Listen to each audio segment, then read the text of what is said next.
Hey, welcome back. It's Father Scott and Father Vince with the Apostles talking to you a little bit more about vocational discernment and still looking at the pre-discernment phase. It's been a while, but it's where we got to focus our attention for now so that when we get to that discernment, it happens in a flash. We don't have to wait around as much. Still looking at the human side and focusing on creating the conditions of our life so that our heart is open to being able to hear God's call for us. And again, the principle is, God reveals His will to us when we're ready, and not before we're ready. Even if sometimes it'll feel like a stretch, even if sometimes it doesn't happen until we're doing His will that we know we're supposed to do, that He'll reveal to us the next step. So today we want to look at particular attachments, particular sins, and focusing especially on the sin of purity, sin against purity.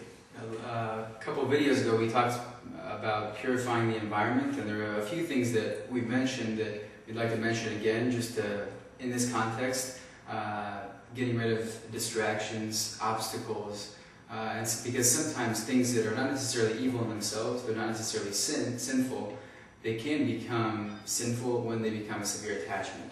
So we mentioned things like TV, internet, cell phone. Men a lot of times will struggle with video games or things like that, computer games.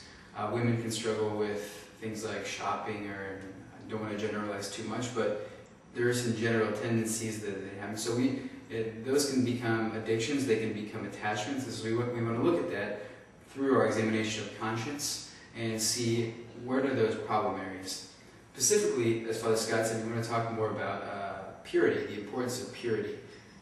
The great virtue of chastity. Chastity doesn't just mean suppressing our sexuality, but it means channeling those genuine desires in the right direction and ordering them from within so that we can love properly. That's what chastity is all about.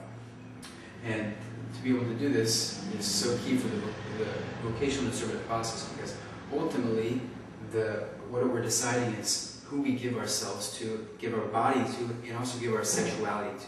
That's why it's important in this phase to at least begin to order my sexuality in the proper direction. Now, men and women, generally, again, we don't want to nail anyone down, we don't want to close anyone in a box, but generally, men struggle with sexual purity, and generally, women struggle with emotional purity, and sometimes there's some leeway there, but these are just general tendencies. So men struggle with sexual purity. We can't not mention a great struggle of today because it's so prevalent and so easily accessible, which is pornography. There's so many men that struggle with it. Just a few statistics. 1 in 3 men struggles regularly with pornography. So 1 in 3 men has looked at pornography within the last week. So obviously a startling number. And they say also that 1 in 4 Google searches is a search for some sort of adult material. Adult meaning pornography. It's not true adulthood, of course, but that's what they call it. So obviously a huge problem, very accessible. Women can struggle with this, and it's becoming more common. However, generally, women struggle more with emotional purity. So perhaps it's a man that you know, you're imagining yourself with that man, getting married to that man, imagining your wedding day, going through all the motions of imagining yourself in your wedding dress, imagining yourself in 20 years with kids, and so really becoming emotionally attached to a person can become a problem. It can become an obstacle to really having that free heart that allows you to say, God, I'll do whatever you want. And so we want to talk a little bit about that tendency. We want to look at not only the sin itself, but why that sin manifests itself. So the root. Sometimes it can happen because of loneliness. So if you don't have proper friendship, there's a desire for intimacy. Intimacy is a good thing, but when there's loneliness, it's easy to seek intimacy in the wrong place. It can happen because of boredom. Sometimes you're just bored, and so you need some sort of fun, some sort of adventure. Otherwise, that desire for fun and adventure, the desire to excel, it becomes deviated in the wrong direction. So it can happen for loneliness. Boredom could also happen because you're stressed. If you've just got too much going on, and you need some sort of outlet of pleasure, and so if you're overstressed, sometimes that you can seek pleasure in the wrong direction. So those are sometimes some of the roots. We want to talk also about how do we go about helping ourselves, healing ourselves of these problems? Well, obviously the first and most important step is to ask God's help. Take it to prayer. Prayer is, again, the foundation. It's the most important aspect. It's also a place where we receive intimacy. It's a place where we receive fun and adventure because we're challenged by God. And it's also a place where we receive pleasure and peace. So it's a really important aspect in overcoming these sins. So ask God's help. But there are also some other things we want to look at. And we want to see, okay, what are the other things, good things, healthy things, edifying things that could give me the same thing that I'm looking at, that could give me intimacy, that could give me fun and adventure, that could give me pleasure in a good way? What are the things that I can replace the deviated forms with that are ordered? Well, the first we talked about, the most important, of course, is prayer. The second, also very important, is friendship. Good, solid friendship. Friendship is a source of intimacy. It's a source of fun. It's a source of pleasure. It's a source of peace. It's a channel for stress where you can get things off of your chest and share with someone.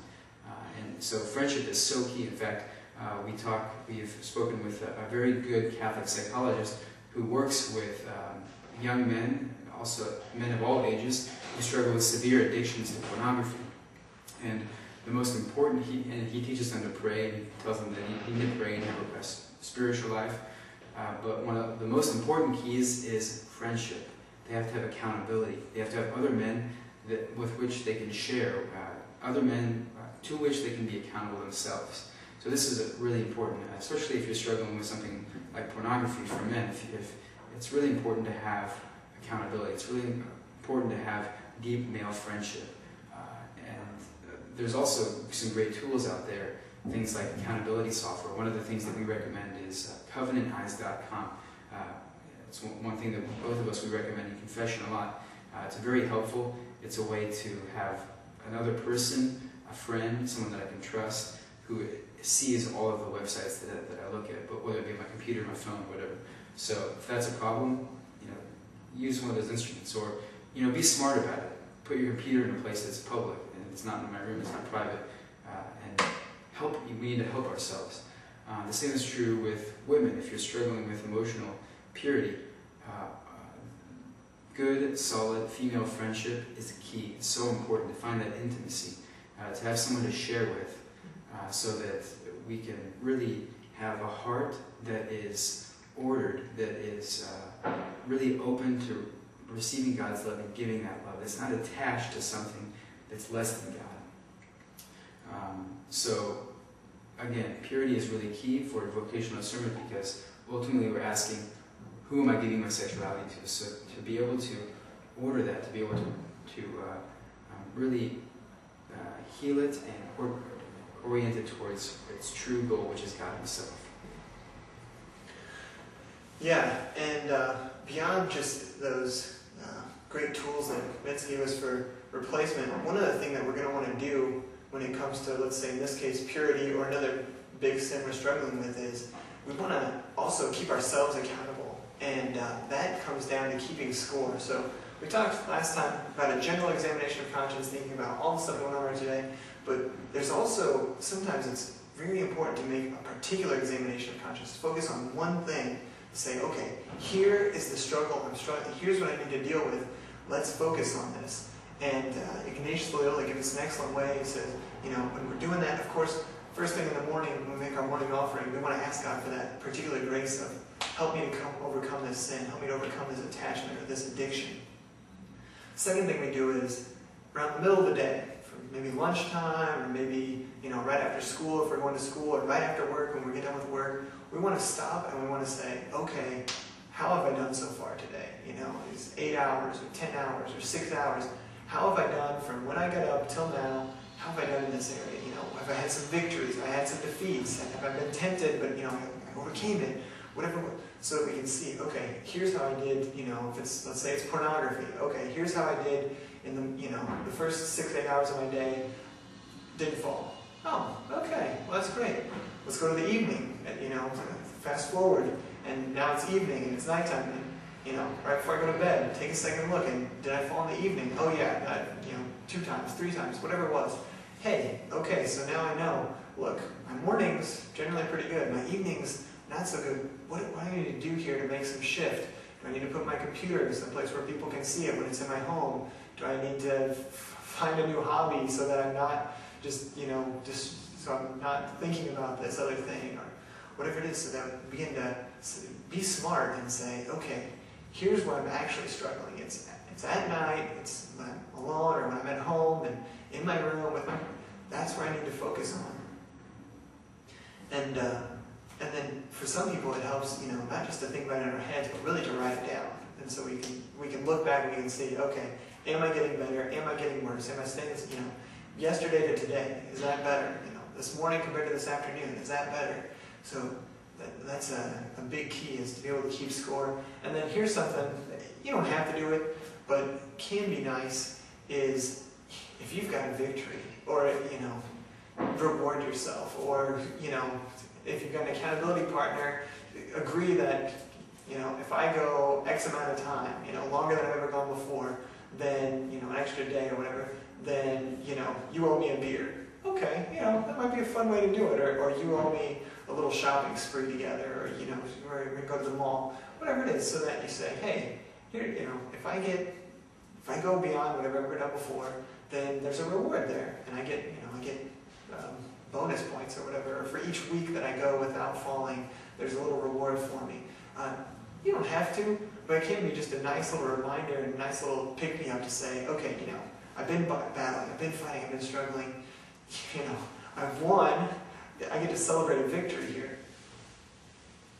So that's, in a nutshell, how we're going to overcome sin and addiction. We're going to trust it to God, we're going to take care of purifying our environment, we're going to find a replacement for whatever it is we're doing, whether that's friendship or holy leisure, some sort of exercise, and then we're going to keep score. We're going to see, am I getting better? How am I getting better? And maybe even reward ourselves for our improvements. So we've covered pretty much everything we're going to cover, talking about our present situation, our present life conditions. So studying next time, we'll begin to look at our past and healing some of those wounds that may have happened to us, either from family or our own sins, struggles. How can we heal from the past will be coming up next.